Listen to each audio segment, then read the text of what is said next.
MD mephedrone, म्याव म्याव असे अनेक नावाने प्रसिद्ध असलेले ड्रग्स हे मुंबई त्याचबरोबर महाराष्ट्रामध्ये भरपूर चर्चेत आलेले आहे. कारण गेल्या अनेक दिवसापासून महाराष्ट्र पोलीस, मुंबई गुन्हे शाखा, NCB यांनी विविध ठिकाणी छापेमारी करून फॅक्टरीसुद्धा उद्ध्वस्त केलेली आहे. विशेषतः म्हणजे नाशिक आणि आता मुंबई गुन्हे शाखाने सोलापूर ह्या ठिकाणी एका फॅक्टरी बस्ट करून त्याच्यामध्ये अनेक मोठ्या प्रमाणात जे आहेत MD ड्रग्ज जप्त केलेले आहेत. पण मात्र ह्याचा परिणाम कसा मुंबईच्या तरुणावर किंवा महाराष्ट्राच्या तरुणावर होतोय किंवा कॉर्पोरेट कल्चरवर होतो, या संदर्भात बोलायला आमच्यासोबत सायकॅट्रिक डॉक्टर सागर जी आहेत. सर, नेमकं काय बोलणार, कसा परिणाम तुमच्याकडे पेशंट्स येत आहेत का, कसं ह्याच्यावर रोग करता येईल? हे बघा, MD म्हणजे मेफेड्रोन जसं तुम्ही म्हटलं, मागच्या काही वर्षापासून हळूहळू का होईना आपल्या समाजात वाढत चाललेलं आहे. पण कोविड नंतर आम्ही जे बघतोय, एका प्रकारे नवीन एपिडेमिक, कोविडचा एपिडेमिक गेला आणि MDचा एपिडेमिक आला, MDच्या नशाचा एपिडेमिक आलं, असं आम्ही रोज आमच्या प्रॅक्टिसमध्ये बघतोय. मग ते तरुण असो जे कॉलेजमध्ये जात आहे, की मग ते कॉर्पोरेट लाईफमध्ये काम करणारे प्रोफेशनल असो, किंवा मग ते दुसऱ्या कुठल्याही बिझनेसमधले व्यक्ती असो, सुशिक्षित व्यक्तींचा प्रमाण सगळ्यात जास्ती MDमध्ये दिसतोय. ही सगळ्यात मोठी बाब आहे की ज्यांची विवेकी बुद्धी आहे, ज्यांना कळतं की बरोबर काय चूक काय, त्यांच्यामध्ये MDचा प्रमाण खूप वाढत चाललेलं आहे. आणि त्याच्यामुळे त्यांना शारीरिक, त्यांना मानसिक, त्यांना आर्थिक, त्यांना त्यांच्या परिवारपासून दूर करणारी गोष्ट, अशा प्रकारचे सगळे धक्के त्यांना बसत चाललेले. तर शेवटचा पर्याय म्हणून ते आमच्याकडे त्यांचे घरचे किंवा ते स्वतः, जेव्हा त्यांना थोडी तरी सुदबुद्धी असते की बाबा ह्या गोष्टींनी मला पूर्ण प्रकारे आतून खोकलं करून टाकलं आहे, तेव्हा आमच्याकडे पेशंट्स येत आहेत. पण यांचं प्रमाण दिन दुगणा रात चौगुणा जे आपण म्हणतो असं वाढत चाललेलं आहे. सर, नेमकं कसे प्रकारचे पेशंट येतात, ह्याची सुरुवात कसं होते, आणि कॉर्पोरेट कल्चरमध्ये तर हे ड्रग्स वगैरे होतं नाही, तर हे कसं म्हणजे यायला लागलं आहे? आपण हे बघा, सुरुवात 2-3 प्रकारे होते. एक म्हणजे माझा कुठला तरी मित्र MD करतोय, तो मला एक दिवस सांगतो, अरे क्या भाई तू बोर लाईफ जी रहा है, तू 1 मिनटं हे करून बघ, तुला खूप छान वाटेल, तुला आनंद व्यतीत होईल, तुला असं वाटेल की तू गगन छू रहा है. अशा प्रकारची गोष्ट मित्रांच्या भेकाव्यात येऊन काही काही लोक करतात.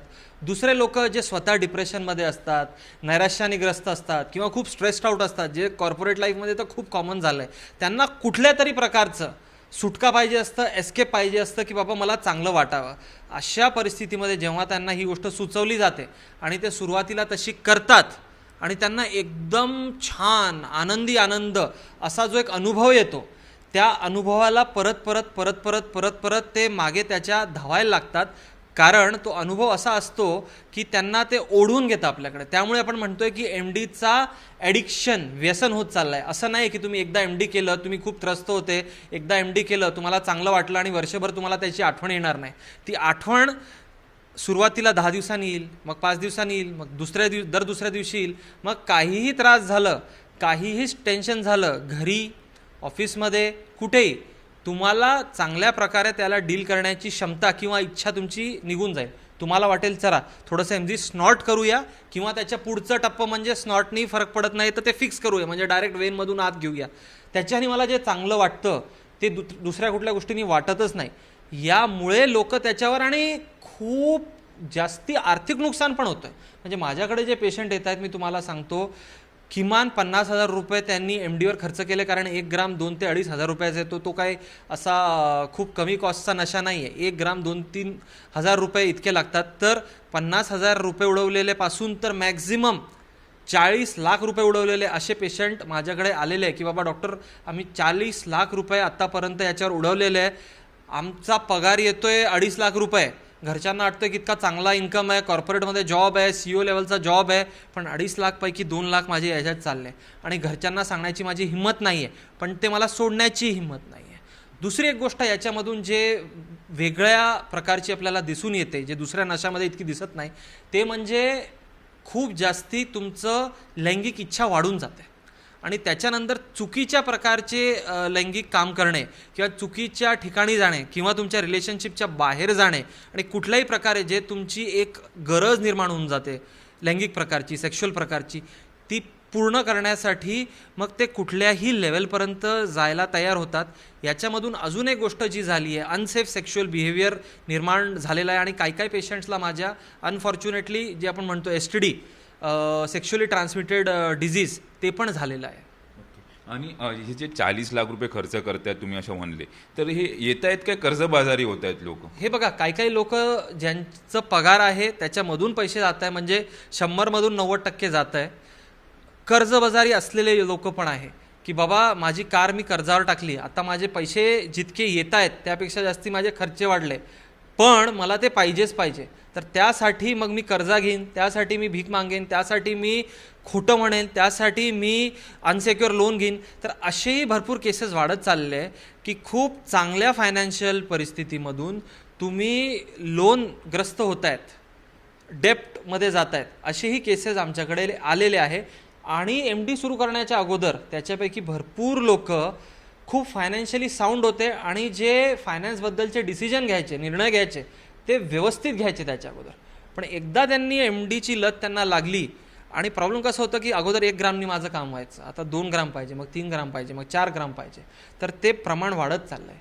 इथपर्यंत प्रमाण वाढलेलं आहे काही लोकांमध्ये की बाबा एका रात्रीमध्ये ते 10-10, 15-15 ग्रामपर्यंत जात आहेत. त्याच्यामध्ये प्रॉब्लेम असा आहे की तुमचे खूप पैसे जातात. दुसरी गोष्ट, एका लिमिटच्यावर जर तो स्टिम्युलंट आहे, ते तुमच्या पूर्ण बॉडीला स्टिम्युलेट करतं, पूर्ण बॉडीला उत्तेजित करतं.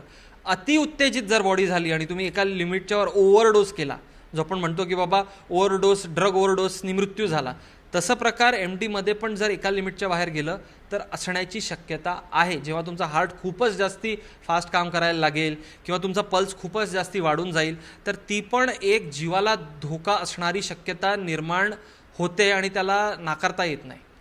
मुंबई पोलीस अनेक कारवाई करत आहेत, ट्रक बस्ट करत आहेत. नक्कीच याच्यामध्ये डिमांड जी आहे ती वाढत चालली आहे, पण मात्र जे ह्याच्यामध्ये आदी झालेले आहेत त्यांना भार कसा काढता येईल? हे बघा, सगळ्यात अगोदर तर जर तुम्ही अधीन झालेले आहात, सगळ्यात अगोदर त्या गोष्टीचा तुम्ही एक्सेप्टन्स करा. नाहीतर बहुतांश लोक कसे असतात, आमच्याकडेही जेव्हा येतात त्यांचे घरचे त्यांना बळजबरी घेऊन येतात आणि तो म्हणतो मी कुठे करतो, मी 15 दिवसात एकदा करतो, थोडाही मैं करता हूँ. प्रत्येकाची वेगवेगळी एन्जॉयमेंटची पद्धत असते. कोणी ड्रिंक करतं, कोणी महालक्ष्मी रेसकोर्सवर जाऊन तिथे घोड्यांवर बेटिंग करतं, कोणी गॅमलिंग करतं, कोणी पिक्चर बघतं. तसं आम्ही MD करतोय, म्हणजे त्या गोष्टीला जस्टिफाय करतात.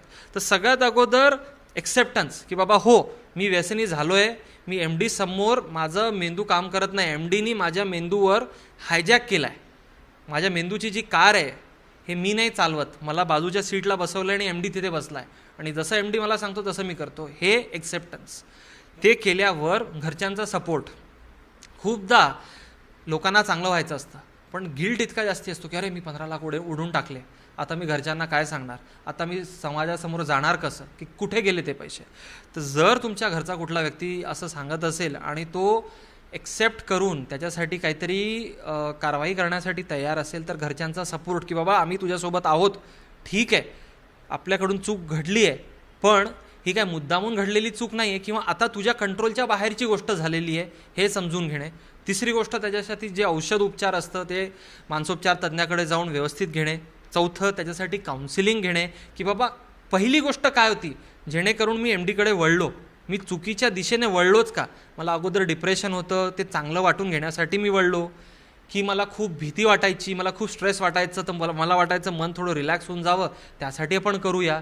मूळ कारण काय होतं ते शोधलं पाहिजे. आणि या सगळ्यांनी पण म्हणजे औषध उपचार, काउन्सिलिंग, घरच्यांचा सपोर्ट, तुमचं स्वतःचं मनोबल सगळं चांगलं असेल तरी कळतंय पण वळत नसेल, असेही केसेस आहेत. मग त्यांना चांगल्या ठिकाणी मी सांगतोय डॉक्टरांच्या निगराणीखाली वेलनेस सेंटर, रिहॅबिलिटेशन सेंटरमध्येही टाकण्याची गरज पडू शकते. तर मनाची ती तयारी ठेवा. धन्यवाद या दिलेल्या माहिती संदर्भात. तर आपण पाहू शकता की मुंबईमध्ये तरुण किंवा कॉर्पोरेट पिढी कशी MDकडे वळत चाललेली आहे, पण मात्र या सर्व जी दलदल आहे त्याच्याशी भार कशा येणे शक्य आहे का हे सुद्धा पाहणं महत्त्वाचं असणार आहे. कॅमेरामॅन जावेदसह मी फैसल तांडेल, ABP माझा, मुंबई. ABP माझा, उघडा डोळे बघा नीट.